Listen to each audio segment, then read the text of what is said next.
1952년 10월 2일 북한 상공에서 프레드리크 우츠 블레스는 적의 미국기를 격파했다. 하지만 연료가 바닥을 드러내고 있었다. I got three alternatives right now. I would like to get all the way home. If that doesn't happen, if the winds are wrong, I don't have enough fuel, maybe I can get to Pengyangdo. 백령도엔 연합군의 레이더 기지가 있었고 1,500m에 이르는 단단한 모래 해변도 있었다. 그곳에 비상 착륙할 수 있었지만 엄청난 위험을 동반했다. The only problem with it was it had about a 50-foot cliff on each end of the landing strip. But if you're looking at bailing out into the third most shark-infested bay in the world, or maybe taking a crack at that 5,000-foot runway, it doesn't look too bad. 블레스는 여전히 김포 기지에 갈 수 있을 거란 희망을 가졌다. 그는 기름을 한 방울이라도 아끼기 위해 엔진을 끄고 180노트로 활공했다. 세이버 최고의 활공 속도였다. 하지만 몇 분 만에 고도를 잃고 맞바람을 맞게 되었다. 그는 이제 김포, 아니 백령도까지도 갈 수 없다는 걸 알았다. 이제 최대 희망은 상어가 득실되는 바다로 탈출하는 것뿐이었다. 블레스는 다시 시동을 걸고 마지막 남은 기름을 짜내 고도 4,000m로 상승한 다음 해안 쪽으로 나아갔다. 그때 엔진이 정지됐다. 바로 북한 상공에서 연료가 떨어진 것이다. I got over the coastline. took a tremendous amount of fire. 57mm 대공포가 하늘에 불꽃을 피웠다. 연료가 떨어진 블레스는 대공포화를 피하기 위해 비행기를 흔들 수조차 없었다. 가까이에서 대공포가 터지자 대기 압력에 날개가 들썩였다. 하지만 그는 시련을 뚫고 바다를 향해 나아가 겨우 고도 910m로 해안선을 넘어섰다. 비행대 동료들은 그의 무전기로 차례차례 격려의 메시지를 보냈다. This still kind of chokes me up thinking about it. It was a very, very emotional moment for me. I remember after the last guy stopped, I sat there for a full 8 or 10 seconds and I thought, God, what a wonderful, wonderful bunch of guys. 제트기에서 사출하는 건 지극히 위험하다. 갑작스런 중력의 압박으로 인해 심각한 척추 부상을 당할 수 있기 때문이다. 팔다리를 마음대로 못 움직이므로 조종석 덮개나 벽에 부딪혀 중상을 입을 수도 있다. 조종석을 벗어나 낙하산이 펴질 때 몸을 낚아채면서 다시 한번 큰 부상을 입을 수 있다. 블레스는 사출했다. 그와 그의 좌석은 낙하산을 달고 비행기에서 멀리 튕겨져 나갔다. 다행히도 낙하산이 펴지고 안전하게 바다에 떨어졌다. 10분도 안 돼 해공구조 비행정인 덤보가 물살을 헤치고 날아왔다. 그리고 적의 포탄이 떨어지는 가운데 블레스를 구조했다. 다음 날 그는 일본에서 기자회견을 가졌고 적기 10대를 유격한 미국 최고의 제트기 에이스로서 귀국했다. 전쟁이 끝날 때까지 공군은 78대의 세이버를 잃었지만 790세대의 미국기를 격추시켰다. 거의 10대 1의 비율이었다. 이러한 제공권의 우위는 적의 압도적인 숫자에 연합군의 지상군이 바다로 밀려가는 걸 막아주었다. We were dominant because we had a bunch of fighter pilots that were very highly experienced, and we had a good airplane, and we were taught ahead of time by our intelligence people what the MiG could do in relation to what we could do. That coupled with hours and hours and hours of dogfighting in the U.S., down in our hearts somewhere, we thought the time is going to come when I can use all this. 1955년 전쟁이 끝난 후 블레스는 자신이 한국전에서 배운 교훈을 책으로 펴냈다. 배짱 없인 영광도 없다. 이 책은 전투기 조종사들에겐 성경이 됐다. 벨케이 금원이 공중전의 방침을 제시했다면 배짱 없인 영광도 없다는 조종사들에게 실제적인 전술, 즉 생존과 승리의 도구를 알려주었다. No guts, no glory, great concepts on mutual support, which we still publish today. Basic defensive maneuvers that are put out in that are still applicable today. 세이버의 속도가 시속 1092km로 2차 대전 때의 P-51 머스탱보다 시속 320km 이상 더 빠르다고 해도 한 가지 공통점이 있다.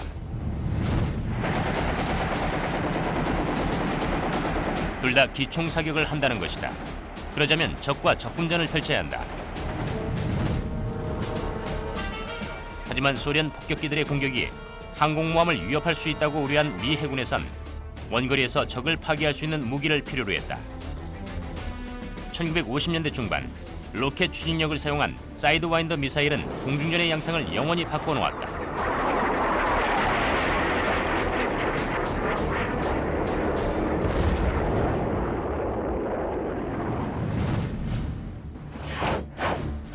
베트남전 당시 사이드와인더는 단 몇 초 만에 대다수 제트기보다 3배나 빠른 마 2.5의 속도를 낼 수가 있었다. 열추적 센서는 3km 밖에서도 비행기의 배기관을 자동 추적할 수 있다. 그리고 사거리가 길어진 스페로우 같은 개량 미사일이 등장해 살상 능력이 기총의 사거리를 훨씬 넘어서자 소위 전문가들은 제트기 시대의 도래와 함께 공중전은 구식이 되었다고 선언하기에 이르렀다. Why did the experts think dogfighting was obsolete? That really evokes a flood of emotion, memories. Who were the experts, pray tell? People who'd been promoted beyond their capability, way beyond their usefulness, who'd never fought, who looked at manuals, who looked at, I don't know what the hell they looked at. 1950년대 후반과 60년대 공중전 교육은 최소화됐다. 해군의 신형 유격기인 F-4 팬텀은 오직 장거리 미사일로만 소련의 폭격기를 유격하도록 설계되었다. Remember, the leadership didn't think there was going to be any more dogfights. It was only going to be shooting missiles at a Russian bomber coming across the ocean. So why would you need a gun? The Navy decided not to put a gun in the airplane. Mistake. 2차 세계대전의 에이스였으며 훗날 베트남전에서 지휘관이 되는 로빈 올즈 같은 일부 조종사들은 전통적인 공중전 훈련을 요구했다. I was called in to account by my boss, who was a two-star general in the basement of the Pentagon, who very mildly chiding me, Robin, I'm tired of these staff studies of yours about our lack of conventional capability. Mind you, Colonel, we're never again going to fight a conventional war. And I looked at him and thinking to myself, General, where have you been since 1945? What do you think we've been doing? 첨단 기술에 대한 미국의 의존은 위험했고 결국 많은 피를 흘리고 말았다. 베트남전 초기 미군은 과거 전쟁에서처럼 제공권의 우위를 확보하지 못했다. There was a gentleman by the name of Captain Frank Ault that did a report called the Ault Report. Because our senior admiral said, why do we shoot so many missiles and not hit anybody? What's going on? 1969년 올트는 보고서에서 242가지의 제안을 했다. 그중 하나가 유독 눈에 띄었다. He said the problem we're having is the pilots don't know how to dogfight. They've gotten away from the enclosed dogfight because we thought the technology was going to dictate that that was no longer a necessity. 1969년 해군은 전투기 무기학교인 탑건을 설립해 조종사들에게 공중전을 가르쳤다. 이곳에서 전투기 대원들은 공중전 기동과 무기 체제의 사용에 대해 집중적인 훈련을 받았다. 조종사들은 4주간의 과정에서 실제 전투 조건과 유사한 모의 훈련 교육을 거쳤다. 이 학교에서 배운 소중한 공중전 훈련으로 랜달 커니맹과 율리 드리스콜은 베트남 창공에 그들의 이름을 새길 수가 있게 된다.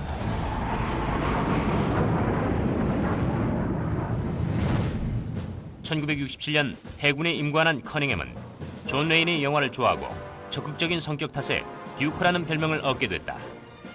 I was with Duke Cunningham during the entire combat cruise, and he was 24 hours, 7 days a week. He would just as soon skip lunch and go read up something in the book. Very dedicated to his craft. And as I found out in reading up about gentlemen like Oswald Boelke and Manfred von Richthofen, they were the same way. 1972년 듀크 커닝햄은 미 해군 콘스텔레이션호 조종사가 되어 해군의 최신 전투기인 F-4 팬텀을 몰게 됐다. 팬텀의 작업은 파일럿과 일명 리우라 불리는 레이더 요격 관제사 이 두 사람이 나눠 맡았다. 커닝햄의 리오는 윌리 아이리쉬 드리스콜 중위였다. The idea behind it was to take some of the burden off the pilot so that he wouldn't have to worry about flying the plane, running the electronic countermeasures, deploying chaff and flares, running the radios, running the radar and all this. At the same time working together, two sets of eyes and two sets of brains are better than one. 커닝햄과 드리스콜은 함께 혹독한 훈련을 받은 탓에 무적의 전투팀을 이뤘다.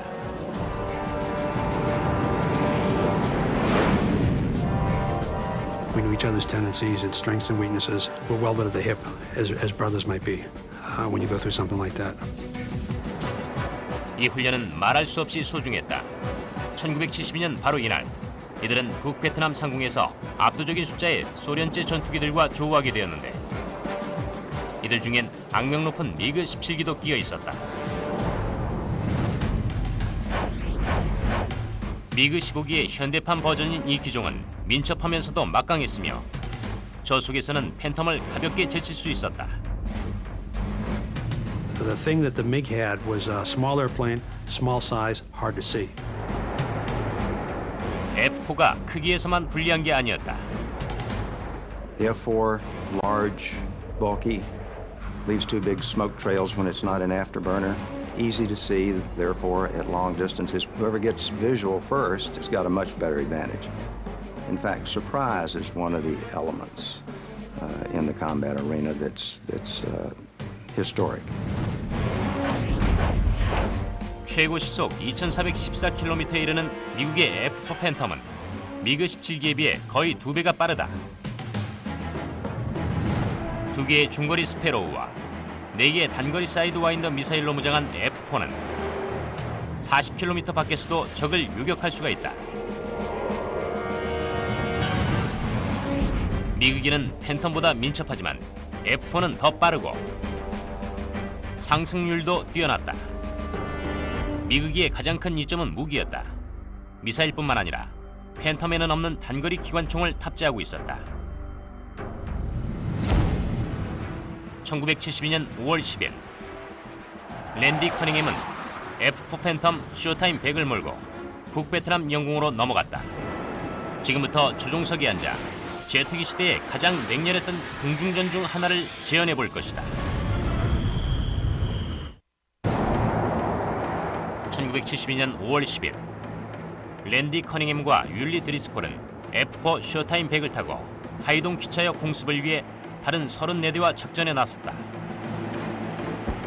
I remember it was a beautiful day, just wispy clouds going through the skies, and you know, as you're climbing in a fighter and you're looking at that armada that you're joining and stuff, it's pretty awesome to look at the power, and at the same time, I'd already lost some good friends. It was deadly serious and earnest, and you didn't want to make mistakes. 커닝햄의 팬텀은 지상 공격을 위해 폭탄도 탑재한 상태였다. 북베트남군은 이 타격 부대를 박살내겠다고 선언했다. 이들은 5개의 비행장에서 미그기를 띄웠고 기차역엔 대공포와 샘 SA-2와 같은 지대공 미사일을 준비해두었다.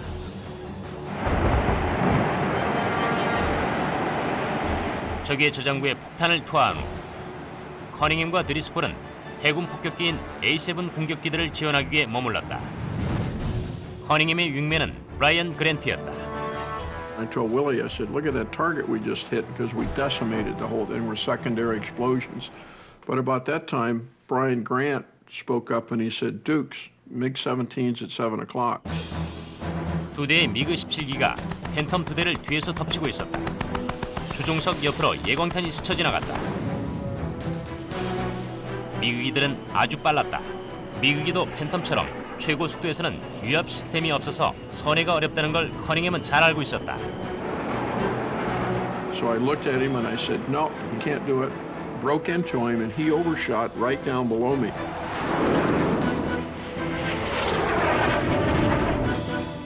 하지만 450m 뒤에 있던 두 번째 미그기가 커닝햄의 바닥으로 파고들었다. 브라이언 그랜트와 그의 리어 제리 설리번은 자신들이 두 번째 미그기를 맡겠다고 했다. 이제 커닝햄은 그를 향해 발포하는 미그기만 처리하면 됐다. I put my nose on him and come through him, I get a sidewinder tone and squeeze the trigger. The missile literally went up his tailpipe and exploded.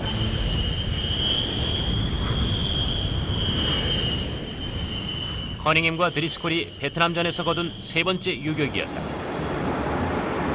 커닝햄의 아래에 있던 미국인은 여전히 그 자리에 있었다. 그는 속도를 높였고 500노트의 속도로 미국인을 떼어냈다. 위험에서 벗어난 커닝햄과 드리스콜은 더 많은 미국인을 잡기로 결정했다. 이들은 속도를 높여 정점까지 올라간 다음 독일의 유명한 에이스 막스 임멜만의 이름을 딴 임멜만 선회를 냈다. 그리고 바로 교전을 하러 갔다. 아래에선 팬텀 2대가 8대의 미국이 에워싸여 위험에 처해 있는 모습이 눈에 들어왔다. MiGs would fly in a wagon wheel, MiG-17, MiG-17, MiG-17, all the way around, and there was 8 of them. The tactic that they use, if you get behind one of them, there'll always be a MiG behind you. If you don't get in there with them, you fly tangent to it and you go through and shoot them and then go out the other side and keep your speed up. But in that wheel was 2 other Phantoms. 커닝햄이 돌진하는 순간 F4 한 대가 원에서 빠져나오면서 하마터면 충돌할 뻔했다. 바로 커닝햄의 선임 참모인 드와이트 팀 편대장과 팀의 리오 짐 폭스였다. 팀은 이곳 그리고 그의 시야에서 5시 방향에 미그기 2대가 있다. 하지만 그는 날개 쪽에서 미그 17 한 대가 공격해오는 걸 보지 못했다. 커닝햄은 뒤로 물러나 F4에게 좌로 선회해 자리를 비키라고 말했다. 팀의 팬텀과 미그기가 한데 어우러져 있어서 미사일을 적기에 자동 추적할 수가 없었다. 만약 지금 발사하면 미사일은 팀을 겨냥할 수도 있었다. 커닝햄은 한 번 더 팀에게 물러나라고 경고했다.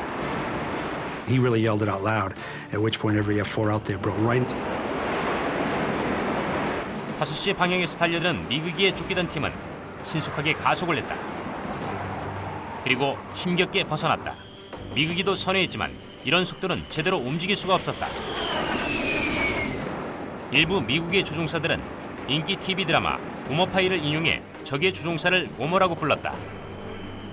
Knowing the enemy's airplane helps because a MiG-17 doesn't have hydraulically boosted controls. It takes a big gomer in there to pull that pole when he's got all that speed and that G and then nose downhill. 마침내 커닝햄은 미그기를 정확히 쏠 수 있게 됐다.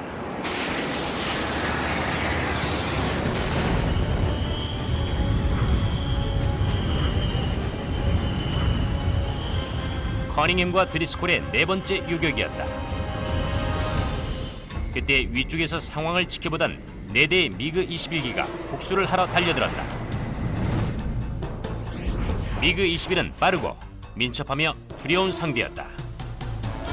It'd be stupid to take on a MiG-21 in his best operating envelope, which is higher. He out-accelerate you, out-climb you, and out-turn you. If you don't have the advantage, run. Go home. Come back the next day. Smart. 커닝햄은 물러나기로 마음을 먹었다. 그는 조종관을 힘껏 당겨 미그기와 반대 방향으로 선회하며 항모가 있는 곳으로 향했다. 해안 근처 약 3,000m 상공에서 미그 17기 한 대가 다가오는 게 보였다. I said, Willie, we got a MiG 12 o'clock. Try and lock him up. He couldn't get a lock. And I said, I'm going to scare the blank out of this MiG. And so I passed right down with full intention, just scaring the heck out of him. 커닝햄은 거의 치명적인 실수를 할 뻔했다.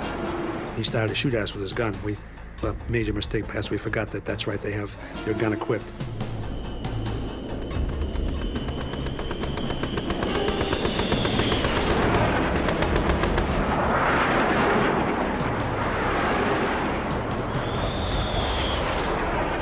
Broke and went vertical and rolled to try and see him because Hanoi was that way. Any MiG that we ever engaged that hadn't had a real advantage, they'd run. 커닝햄과 드리스콜은 미그기가 퇴각하기를 바라며 뒤를 돌아봤다. Instead of running, he had pulled and gone vertical with me. Now I'm looking at probably 300-400 feet. Close enough I could look in and see a little set of Gomer goggles, little Gomer scarf that he had on his neck, and we're going canopy to canopy with a MiG-17 like this. 커닝햄은 속도를 높여 미국이 위로 솟구쳤다. 하지만 그것은 또 한 번의 치명적인 실수였다. 이제 6시 방향에 위치하게 된 미국이가 발포를 냈다. It was a big mistake. And, I was thinking about recovering from it, and, your fangs come out at that point, and your mind says, okay, settle down, Duke. 커닝햄은 측면으로 피하면서 치명적인 총알의 사선에서 벗어나려 했다. 하지만 미국이는 끝까지 따라붙었다. The only rule was there were no rules. It was a knife fight in a telephone booth. 결국 그들은 끝까지 가게 됐고 커닝햄과 드리스콜은 여전히 생사를 건 싸움을 펼치고 있었다.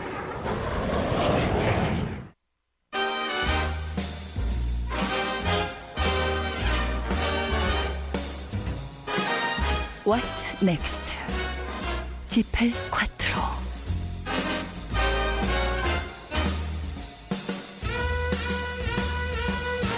그 앞에선 모든 것이 추억이 됩니다. 처음으로 이 문을 여는 사람이 내 아내였으면 좋겠습니다. 지펠 콰트로. I want this dolly wheel to go right tight up against the building. 휴대용 건물들을 통째로 옮긴다. 말도 안 되는 황당한 일이 실제로 벌어지고 있다. 미국의 역사와 전통을 자랑하는 이주업체들이 휴대용 건물들을 들어옮기는 것입니다. 건축 각 분야의 전문가들이 펼치는 기상천외한 방법들. 900톤의 빌딩과 수백 년의 역사적 유물, 그리고 B-25 폭격기에 이르는 초대형 이주 프로젝트. 아슬아슬한 그 현장으로 여러분을 초대합니다. Another day, another dollar. Now, does that tell you what the hazards are?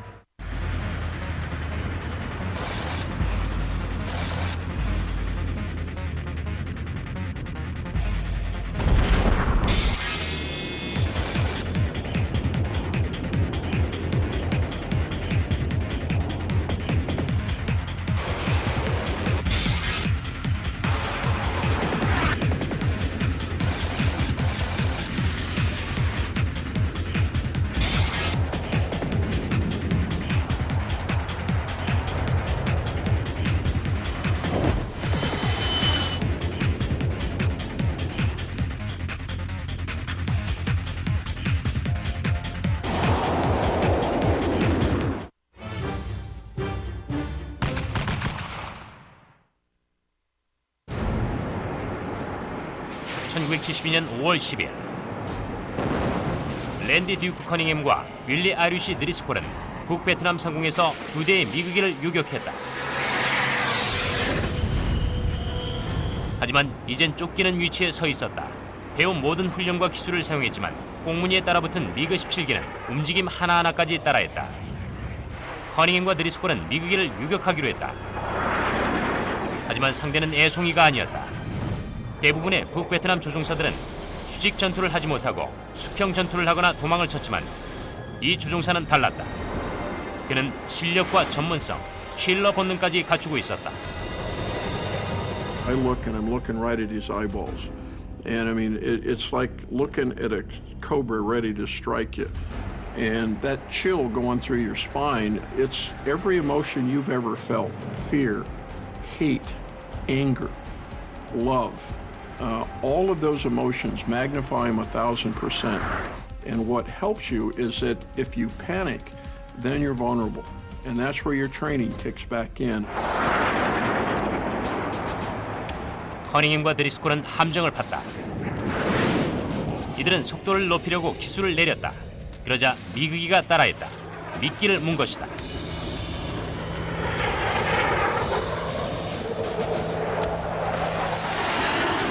커닝햄은 조종관을 당겨 미국이 위로 선회하며 뒤쪽으로 자리를 잡았다. 롤링 시저스라는 비행이었다. 그러자 미국이도 커닝햄의 비행을 이용해 그를 향해 상승했다. I overshot. And then I accelerate again and said, okay, this guy knows what a rolling scissor is. 모든 전투기는 상대의 6시 방향으로 롤링을 시도한다. 상승과 롤링을 하는 건 상대방의 뒤쪽으로 가서 공격 위치를 잡기 위한 것이다. We're noting that this pilot is flying this plane very well, and he's also handling his weapon system very well. Very different from what we've encountered with the other enemy pilots. This fellow knew just what he was doing and just how to do it. 두 제트기가 기동을 펼치는 동안 중력의 압박으로 속도를 잃어갔다. It was a three-dimensional rolling fight, and we went through maybe 2 or 3 of these rolls. The last time we knew that as when we went up to the vertical, we were going to run the risk of stalling or go to zero airspeed, in which case, if he had a little bit more airspeed than us, he was going to be able to kill us. 저 속에선 덩치가 작은 미그기가 팬텀을 따라잡을 수 있다. 주도권은 미그기에게 넘어가고 있었다. I don't fight his fight. I don't get into a turning fight with him because that's his fight. I'll force him into the vertical, or I'll force him to do something else that I want. When you set a trap for somebody, you also are cognizant that another good pilot could be setting a trap for you. 커닝햄은 주도권을 잡아야 할 때라고 생각했다. 그리고 재연수 장치를 태웠다. 연료를 소비해 속도를 더 높이려는 것이었다.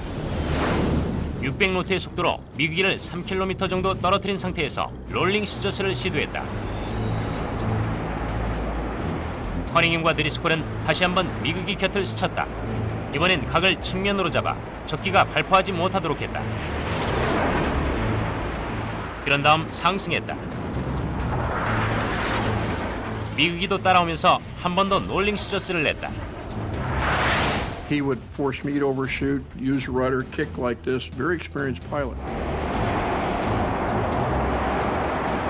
계속 롤링 시저스를 하면서 커닝햄은 속도를 잃었고 다시 한번 주도권을 뺏길 위험에 처했다.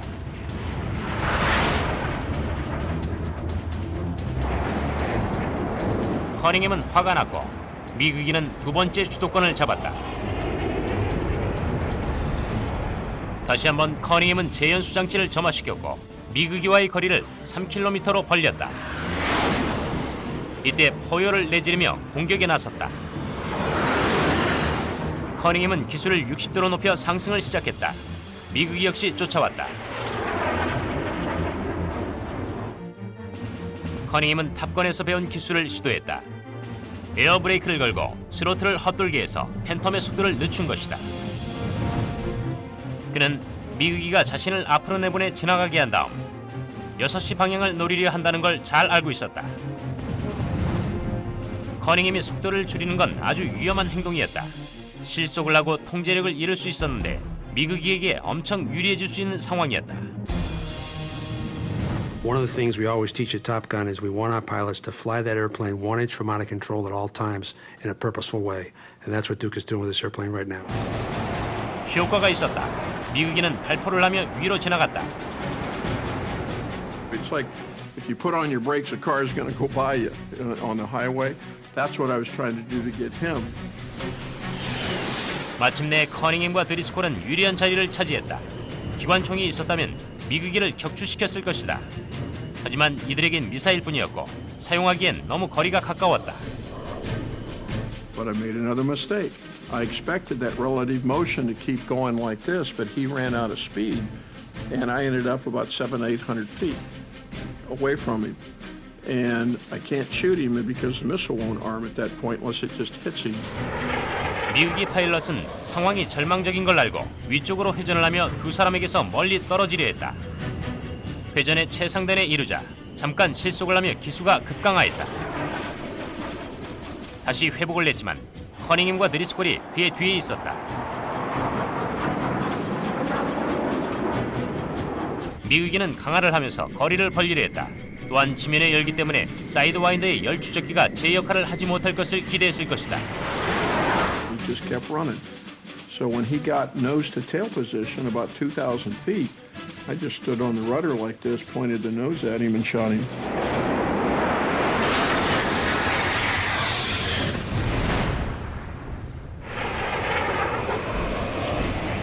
커닝햄과 드리스콜의 5번째 유격이었다.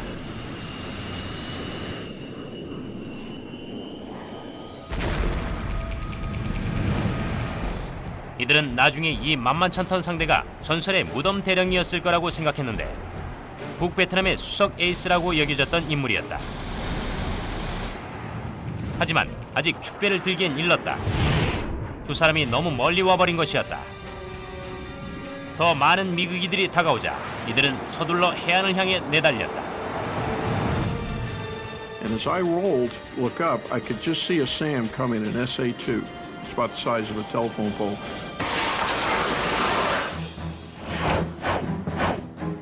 SA-2의 최고 속도는 마하 3.5로 시속 4,280km가 넘었다.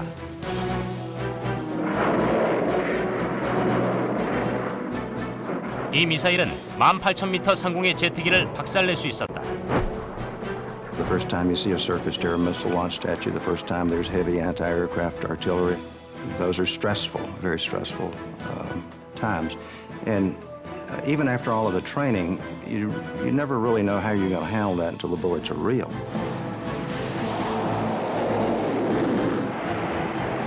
So I saw this SAM, and I just started to break into it, which is lucky I didn't, because if I would have broken, this thing went off, it would have gone right through Willie and I through the cockpit.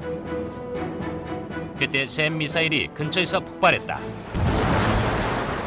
It sounded like someone took 1,000 BBs and threw against, your car, and the airplane kind of shook itself a little bit.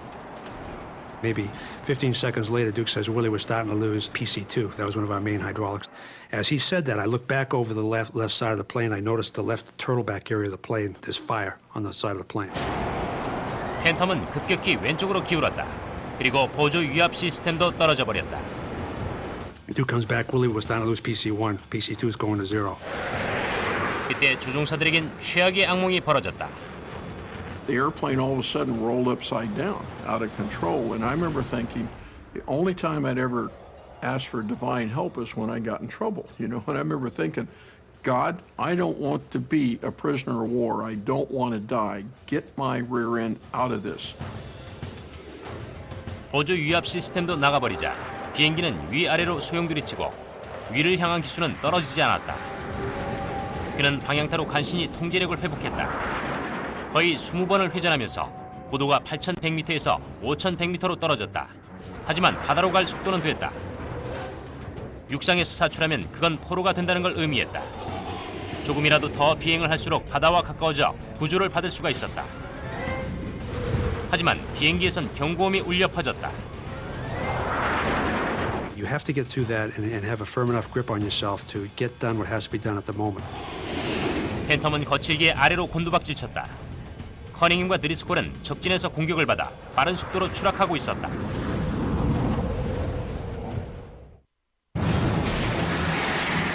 (1970년 5월 10일) 랜디 듀크 커닝햄과 윌리 아이리쉬 드리스콜의 시작은 순조로웠다.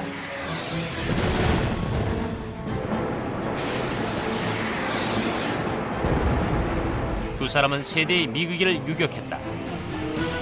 하지만 혼자서 너무 많은 적을 상대했다.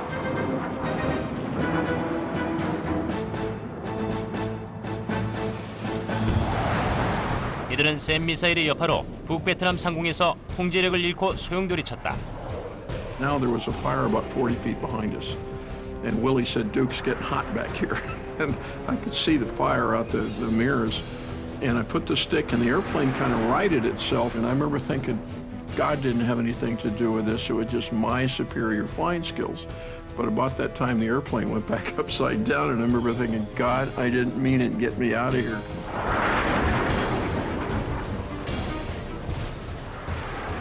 I rolled the airplane some 30 miles using only rudder and power until the tail actually blew off and the airplane went into a violent spin.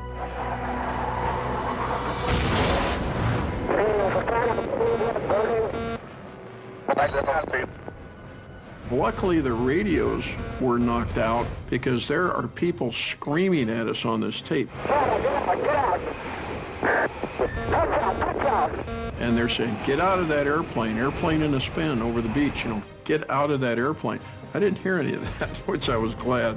Get out of that airplane. Get out of that airplane. Everyone's going down in a spin off the beach. 마침내 두 사람은 해안에 도착했다. The plane flipped onto its back. I did pretty much a handstand off the top of the canopy.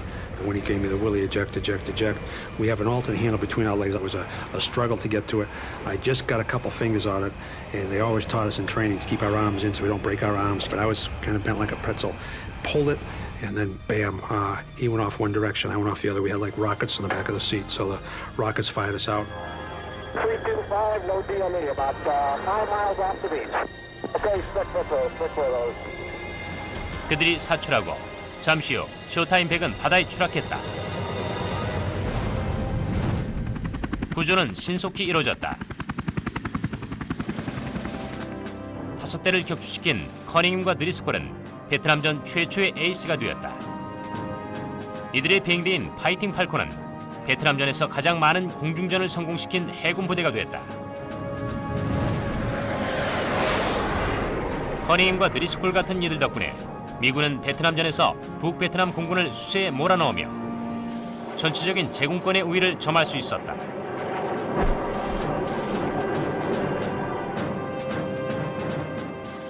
베트남전이 끝난 후 커닝햄은 해군의 전투기 무기학교인 탑건의 교관으로 임명됐다. 그리고 1988년 전역했다. 드리스콜도 1988년 전역한 후 1990년 해군 예비역 가입을 요청받았으며 탑건에서 초청 강사로 자주 강의를 하고 있다. That's why Top Gun and the Air Force Fighter Weapons School exists, to help our pilots learn in training what they're going to need to know in combat to keep them alive and protect our country. 팬텀은 1973년부터 F-14 톰캣으로 대체됐다.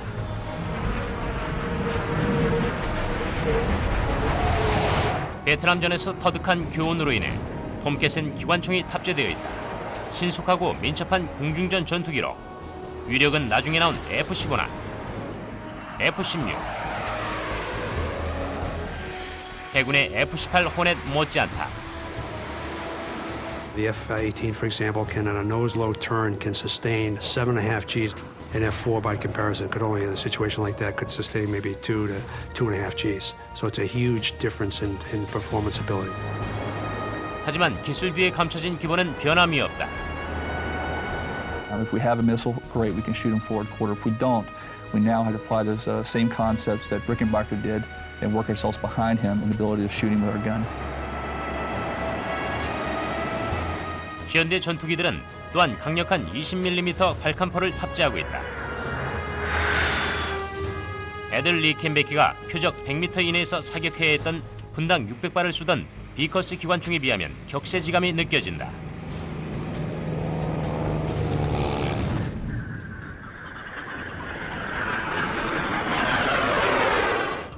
앞으로 F-22 랩터 같은 전투기들은 훨씬 더 뛰어난 기동 능력과 더 빨라진 속도, 적의 센서에 거의 감지되지 않는 스텔스 기술까지 갖추게 될 것이다.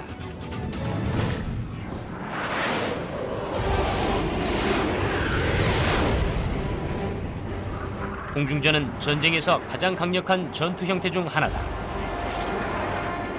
There were so many times where a second here or there could have meant life or death.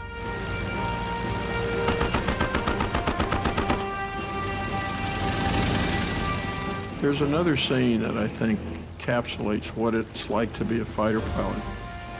When he sees the enemy, he attacks and kills. Anything else is rubbish. That was spoken by Baron von Richthofen in 1916. If you get a little bit sloppy, or a little bit careless, or if you don't remember and employ all of the things that you've learned, all of the procedures, all of the techniques, you can die very quickly. 제1차 세계대전에서 현재까지 어마어마한 발전이 이루어졌다.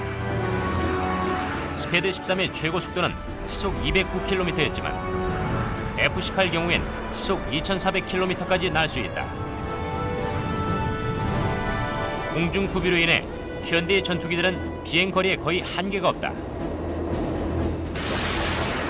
현대적 장거리 센서로 인해 미사일은 수평선 너머의 적까지도 맞출 수 있다. 하지만 첨단 기술에 의존하는 건 치명적인 실수가 될 수도 있다. Radars go out, pilots make mistakes, missiles don't work, all kinds of things can happen during the mission to keep you from getting the kill that you think you're going to get at 25 miles and you don't get it at all.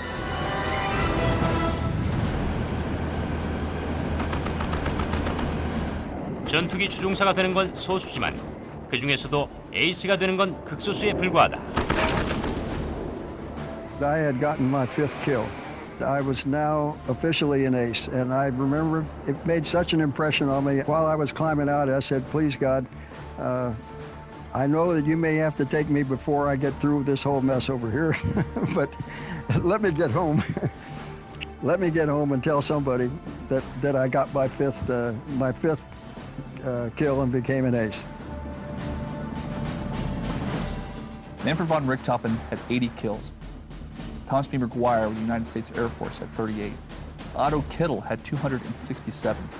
Now, all of these aces were successful because they applied tactics and techniques that were based on their strengths and their enemy's weaknesses. They took the fight to the enemy and fought on their own terms. But keep in mind, they also had one other thing in common. They were all killed in 1v1 air combat. You can't afford to let your guard down, and by no means should you ever go against your own recommendations or your own techniques. You go beyond, you're going to lose the fight and possibly kill yourself and someone else. What does make the difference between a great fighter pilot and a good fighter pilot? Call it a fighting spirit. You had to want to do it. You had to want to go up there every day and do it.